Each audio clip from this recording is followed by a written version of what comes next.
Hey there, it's Sarah. I'm back with another 12-minute workout to help you stay active on even those busiest days.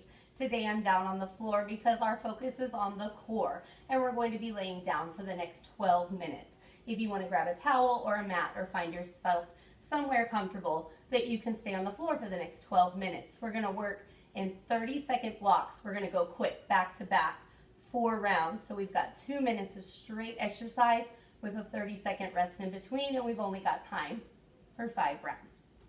So let's start on the back.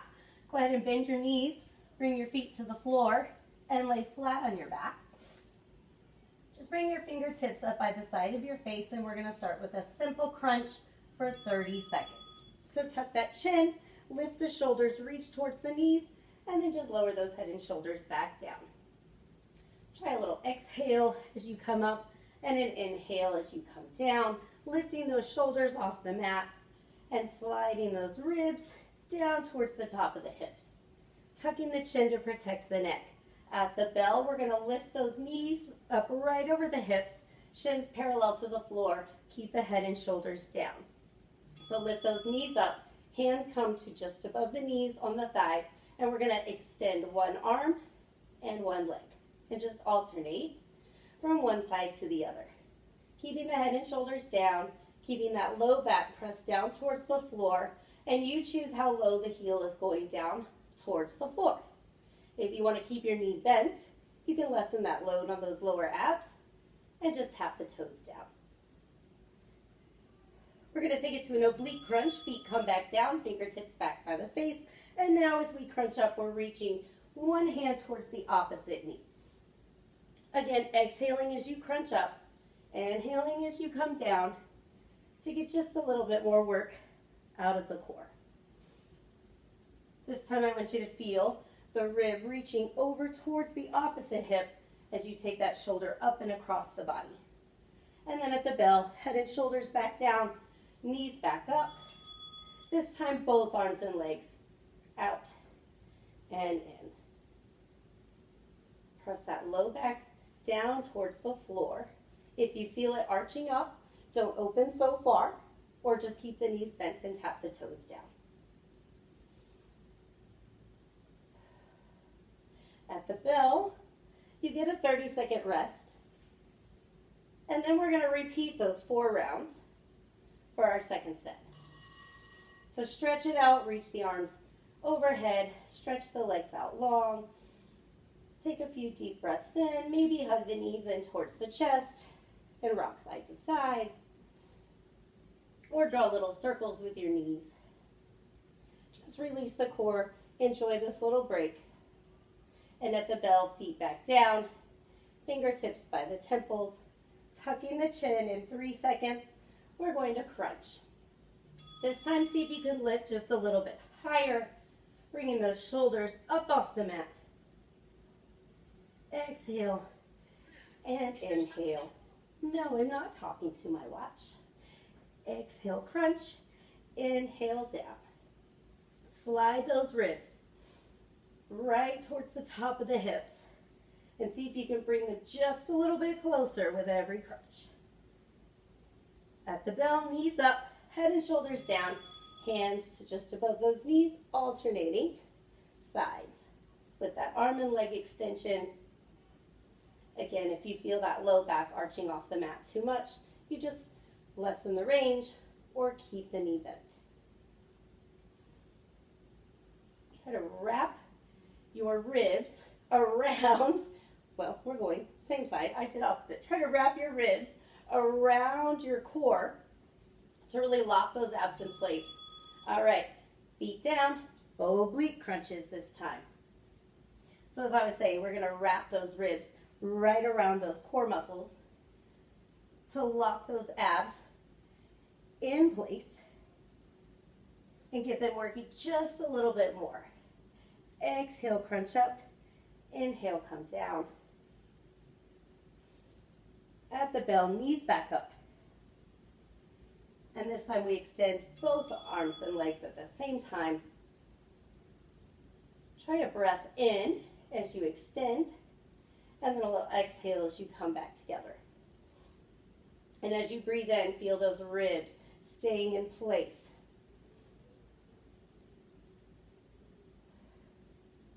In 10 seconds, we get a break. So you'll stretch out that core. And then we're going to focus on the obliques next. So release the core. You get a 30-second rest. And then you're going to choose one side to lay on. Extend the bottom arm out in front and just bend the knees in front of the hips. About a 90-degree bend in those knees. We're going to have fingertips at temples and a simple side crunch. That's where we're going to go with the bell. You've got 5 seconds to get settled. We're going to try to keep those shoulders stacked as we reach up and then back down. Try to reach towards the ankles. Gaze towards the ankles as you lift up and lower down. Now your goal here, try not to use this bottom arm. You're using those obliques to lift yourself up and down. And at the bell, you're just going to roll those shoulders down to the mat. And we're going to lift these knees up over the hips and then drop them back down to the front. So shoulders flat on the mat, knees over hips, and we're just dropping towards the front and then coming back up. And as you drop, that back shoulder is going to stay glued to the floor. So if you feel it coming up, you've gone too far. Challenge yourself to go a little bit lower every time without letting that shoulder lift off the mat. Using the side of the core to control the legs. All right, drop those knees. We're going to crunch. This time, try to lift the knees and pull them in towards the chest as you crunch and reach towards the ankles. And then just set them back down. If that's too much, bottom leg stays down, just lift the top leg. If that's too much, go back to where we were in your first round. And both knees stay down. So choose what works for you. About 3 more seconds, and then we're going to do one more set of those knee drops. So shoulders down, knees up, and just drop. Same side, down and up. Now that the side of the core is really fatigued, you might notice you're not going quite as far without that shoulder lifting up. That's okay. If you need to lessen the range, go for it, or challenge yourself to go just a little bit lower. About 5 more seconds. And then we'll get to stretch it out and switch sides. So reach the arms up, legs out. And then hug the knees in towards the chest. You can roll yourself up or just roll over to the other side. We're going to repeat those exercises. Bottom arm out, knees in front. Fingertips up by the temples. And we're just going to start with that crunch up and down at the bell. Here we go, 30 seconds. Try to stack those shoulders and just lift up and down using the side body, not this bottom arm. And just follow your gaze along with those fingertips, protecting the neck as you crunch. Back to the knee drops at the bell. So you'll take this top shoulder, roll it to the mat, and glue those shoulders down. Knees bent, we drop to the front, and then back up. So now we're working the opposite side as that first set. One side might be more challenging than the other. Maybe this side is your stronger side and you can find yourself dropping a little bit lower. Work with your body, and at the bell, drop the knees, and now we lift those knees as we crunch, making sure we're not using that bottom arm. If we are, try taking that bottom leg down and just do the top. If that's still too much, back with both feet down, simple crunch. Still firing up those obliques. And then at the bell, we finish these obliques with those knee drops one more time. So glue those shoulders down and just drop and lift. Make sure you're using the side body to control these legs. We'll get another rest at the bell.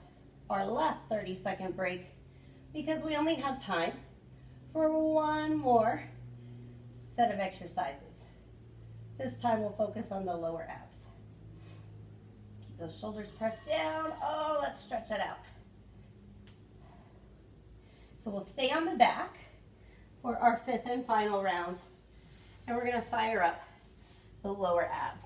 Let's start with the head and shoulders down and the knees bent up over the hips. We're gonna try to hold about a 90-degree bend in those knees, and we're just gonna tap the toes down and then lift them back up. So tap down and back up. At the bell, that's where we go. Tap down and tap up. Keeping those shoulders glued to the floor and using those lower abs to lift and lower the legs, keeping that low back pressed down. You can always increase that bend in the knees and tap those toes closer to the hips or even further away if you want more of a challenge.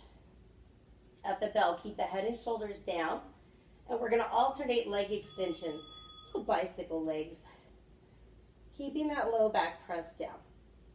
You decide how low the heel is going without letting the work move into the low back.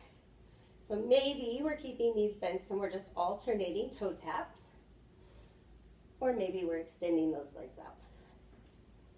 Keep in mind your next 30 seconds, we're gonna lift the head and shoulders and add a crunch to these legs, firing up those obliques one more time. So fingertips come up, and we just reach the shoulder up and across the body towards that bent knee. If you need to keep the other knee bent and just tap the toe down, that's where you go. Try to keep the elbows wide, the chin tucked, and keep breathing. Keep that belly button tight towards the spine. Keep those ribs wrapped around the core. At the bell, you've got 30 more seconds. And we're gonna take it to a crunch, bringing the knees up over the hips as we lift the shoulders up off the mat. If that's too much for you, if the core is really fatigued at the end of this 12 minutes, finish where you started, simple crunch. You've only got about 10 seconds left. Bringing those ribs back towards the hips with every crunch. 2 more seconds. Activity completed. That's it, activity completed. There's your 12-minute core workout. Stretch it out, grab some water. Have a great rest of your day. If you've got a little bit more time, throw on another 12-minute video.